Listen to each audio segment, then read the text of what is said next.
ko embangai na NG4 cadence ya partir de bonda faut sanate NG4 cadence ya partir de bonda na charge na moment oyo il faut ko sokola maboko à tout moment opesi mutu mbote il faut ko garder distance à 1 mètre ko sokola maboko air nyoso matisi moto balobike na moto mutu moko comme président mutu alobi toto si mbo carburant soki moyeza bakitisa carburant pona biso peto kitisa ko distance to banako kende mutu batu mibale na 1000 fois na moment soki nazui mutu moko il faut ya subir conséquence ya muninga na yo wana akofuta ka 1000 francs pona okende pona 5 sati mesure oyo mokonzi mboka zui mais bien sûr na selon vie sociale ya peuple congolais eza moi pas mais eza mesure kaka ya ko protéger biso peuple congolais pona biloko e commissaire mobomi ya Congo azaka congolais parce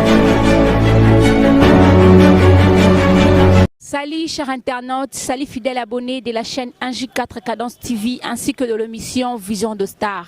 Avec votre humble présentatrice Tracy Amputu la victorieuse, la maman de bébé Jarvi Matondo, Benganga maman naturelle. Fidèles abonnés, comme d'habitude, Tracy Amputu à Pona Peuple. Donc, je suis venu encore devant vous aujourd'hui pour nous solana bino moi et loco yo masolo ya situation coronavirus. En tout cas, coronavirus et donc ça la passe. Ça dérange, mais je veux recevoir pour vous aujourd'hui un serviteur de Dieu au nom de prophète Christian Moulumba. Azana église nae il évolue ici à Matete, mais azana message moko pona biso pona peuple congolais puis peuple de Dieu nyonso à propos ya maladie oyo tokosolana elelo hormis ça tostambola kipe na micro nanga pona kosolola na batu oyo bandeko na biso ba congolais pona situation yango ndenge ezotambola. Mais avant tout nyonso bokomona ngo awa kaka na kati ya plateau na biso oyo émission na biso oyo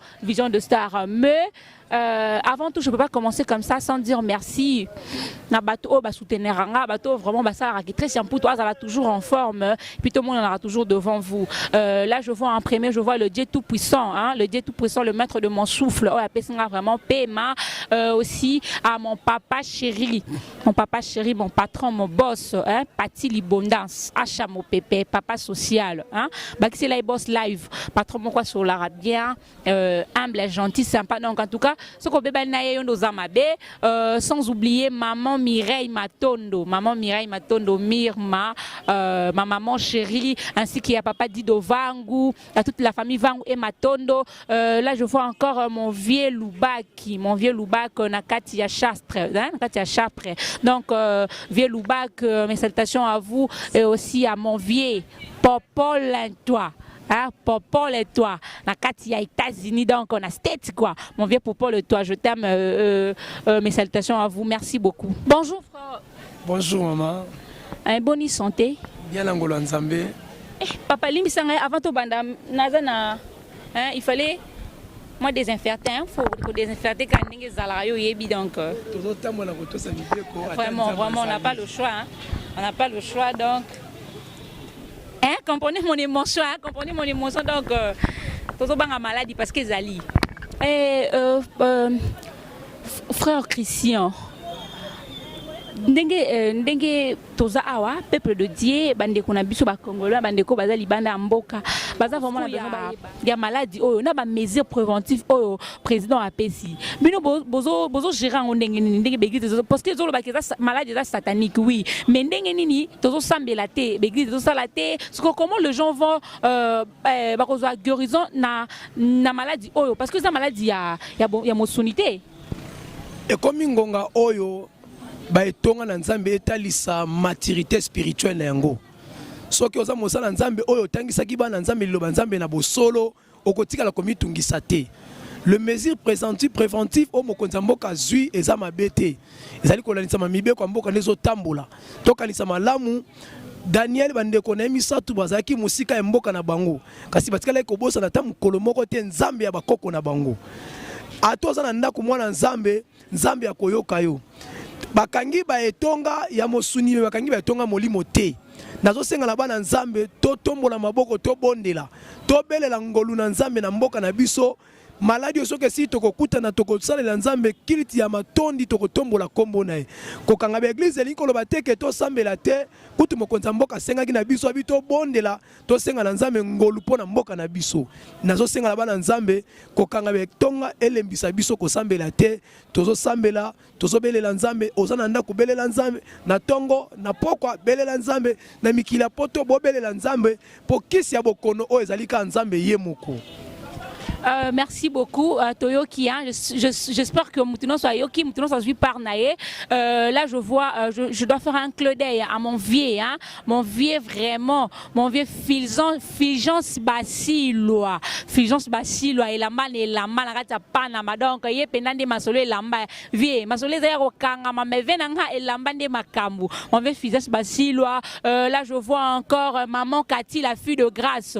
Maman Cathy, la fille de grâce. Sommet des sommets. Songambeli, avec un liko fité, maman Cathy, tozaka ya kokangama, donc, en mode de confinement, donc, tozaka na ba palais, tovandi kaka, tozotale la mais, ça fait mal. Et là, monsieur, ça la passe, donc, tosuka ika solana, na prophète était mais tosola qui pena quelques personnes hein tosola qui peut belema quelques personnes oh bazo la situation on ndenge zotambola malgré pas ces coronavirus c'est dans la mboka les gens ne travaillent pas bazo na bandako bazo bimate na ba mesure au président de la République a tché mais les Congolais bazaka amtema mabe tozamite mamabe to linganité na situation o na état o tozasiko est-ce que batu vont ba sala mambo ba sala bilo wa rolia ole kita po ba sala te me mati ba kisi yango ba solution ba zuya mike tozo ka o Congo bololo o bo sala la citron moi ba bilo ko wana mike wana et comme cher moko na niveau moko o ba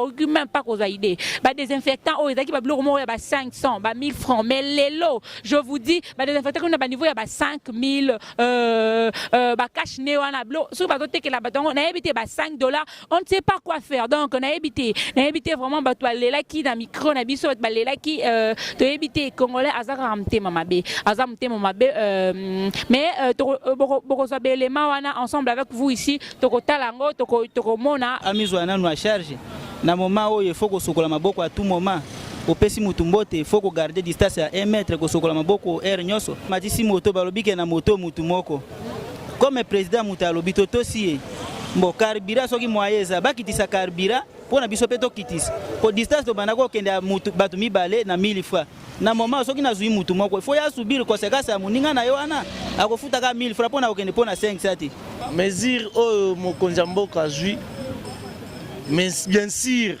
na selon vie sociale ya peuple congolais eza moi pas mais eza mesure kaka ya ko protéger biso peuple congolais pona biloko commissaire mobomi ya Congo azaka congolais parce que tomoni eloko moko ezo sala te ke biloko comme cher ba pekisite biloko ekota balobi soki marchandise ye ba congolais a batekaka na ba winze ba kene niveau ya avato kota province ville province ya Kinshasa bazwa ba marchandise ba someli wana ba bateki bo ezaka trafic ne anda ko sala liboso. Merci beaucoup. Prophète Christian, oh lobby n'a pas Yanzambe, c'est bon, merci. Peuple de Dieu, yoki ba retenir paix. Mais le mot est aussi la passe ici, tout cela qui même n'a pas comme sous situation en aussi ma mesure préventive oh on dit à paix si.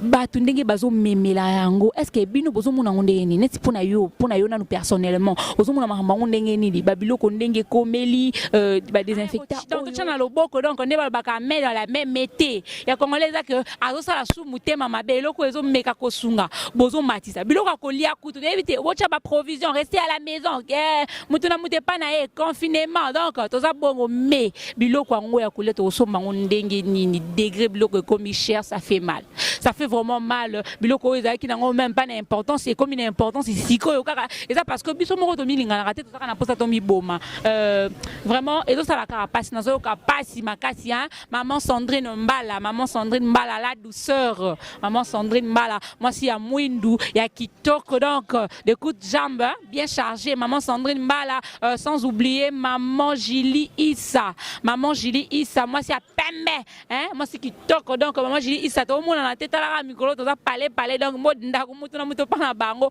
na bampiaka na banini mais mutu na mutu pa na bango prophète Christian moment de la fin et puis na conseil ya yo ezali nalingi na banana no kopesa toli na bana nyonso ya CEP centre évangélique les propitiatoires na koyebisa bango ete botosa mai nyonso mokonzi ya mboka lobi pe bolikia ete nzambe aza na makoki ya kosunga pe kobatela nayebi ke nzambe na bomoi obolukaka na kwenge na komina matete kwenge 1 numéro 25C akotika bino te nayebi ka kobomba bino bozala toujours na nature de prier n'abandonnez pas l'art de prier invoquez votre Dieu il vous entend nalingaki pena pesa matondi mingi na nzambo azobatela biso j'espère que ti makambo ekosila tokokutana na kimia tokotombola koma nzambe elongo na basakoli nyonso baza na kati ya CEP pena pesi matondi mingi na libota o epesa biso esika na pesi mama pe papa bandeko nyonso bazala na mbote pena kobosa na te kopesa mbote bandeko nyonso ya mboka ya Congo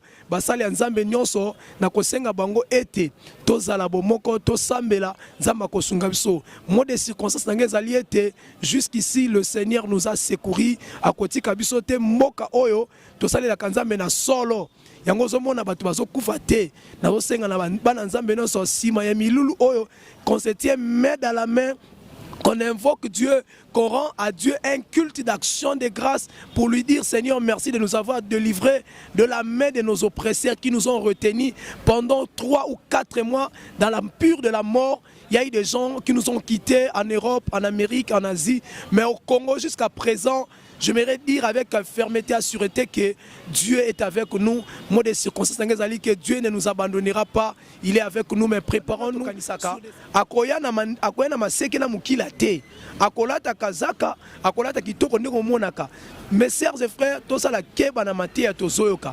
Ba église o baza ko imposer biso. Somba mai pona lobiko na yo. Somba mafuta pona lobiko na yo. Somba carte ya kokutana na mosakoli. Oh my fire. Oh. Oh nzamba bimangu nzambe langa makambo. Ah prophète Christian vraiment lobana. Nga nazo kamona nazo kabande comme ça bazo ba ke oh mai ya fire. Tozo posa na ke bando ki pi ba milaka mai ya pombi. Oh.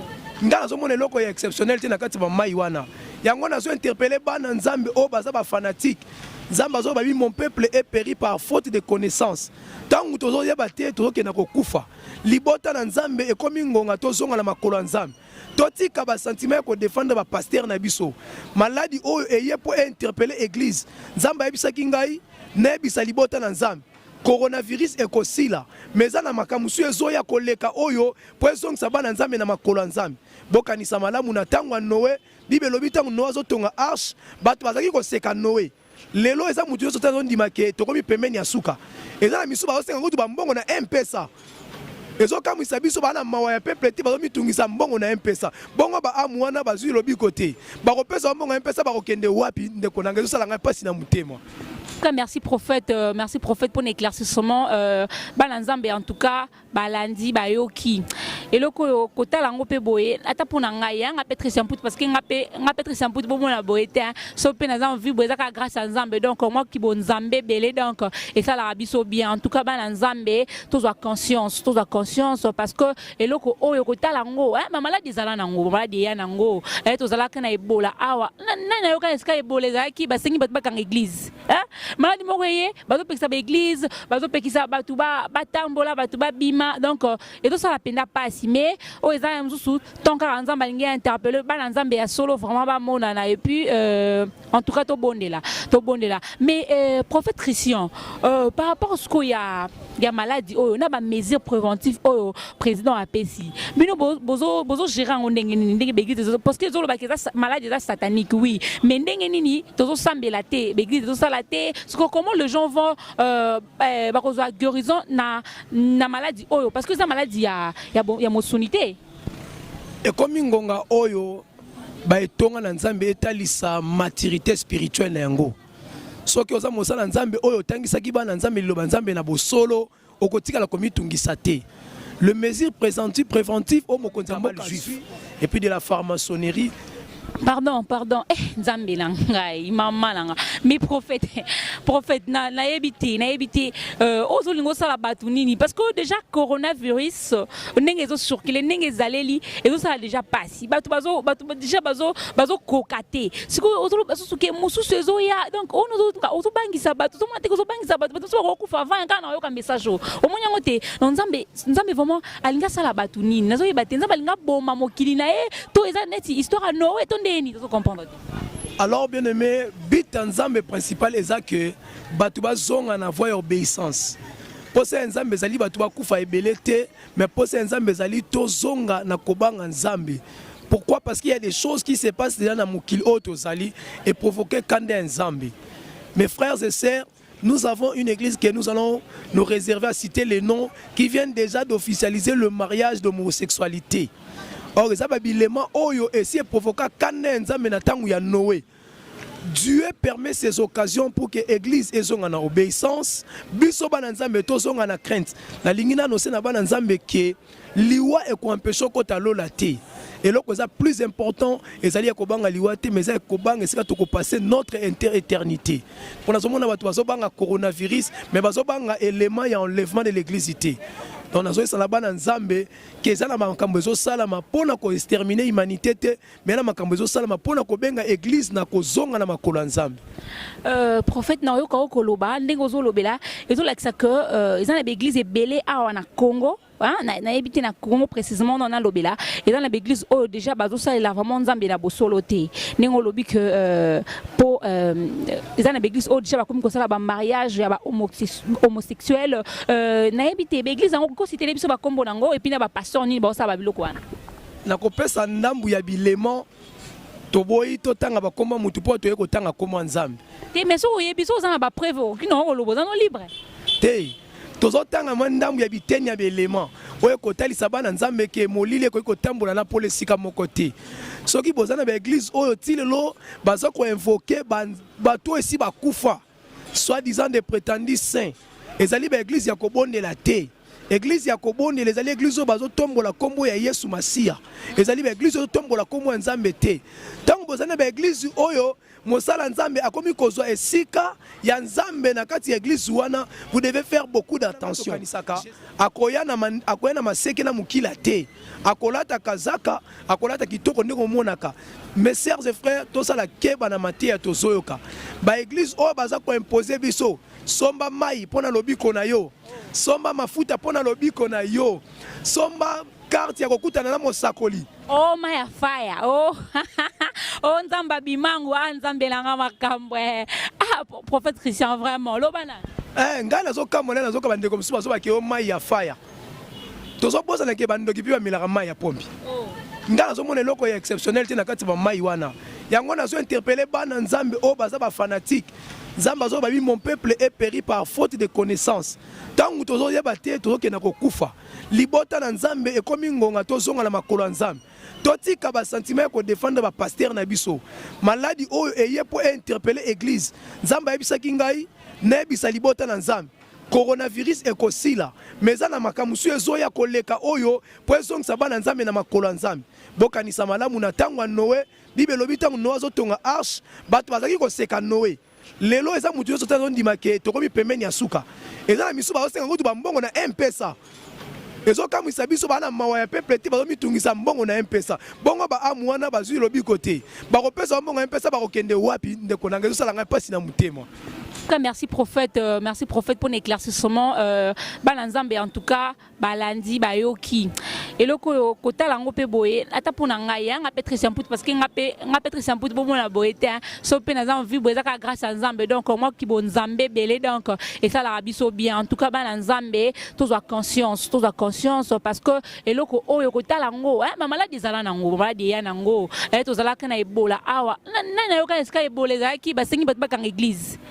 maladi moko ye bazopekisa baeglise bazopekisa bato batambola bato babima donc etosala mpenza pasi mais oyo eza ya mosusu tant kaka nzambe alingi interpelle bana nzambe ya solo vraiment bamonana et puis en tout cas tobondela mais prophète Christian par rapport à ce qu'il y a maladie oyo na ba mesures préventives oyo président apesi bino bozo gérer en ndenge beglise parce que zolo ba maladie est satanique oui mais ndenge nini tozo sambela te beglise tozo sala te comment les gens vont ba kozwa guérison na maladie oyo parce que ça maladie ya mosunité et comme ngonga oyo ba etonga na nzambe etalisa maturité spirituelle na yango soki oza mosala nzambe oyo tangisaki bana nzambe liloba nzambe na bosolo okotikala komitungisa te.